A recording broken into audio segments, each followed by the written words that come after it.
Draw a rectangle to represent one whole. The denominator of the first fraction is 3, so divide the rectangle into 3 equal rows.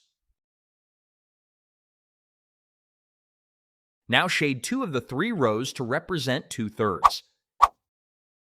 Next, we divide the same rectangle into 5 equal columns, because the denominator of the second fraction is 5.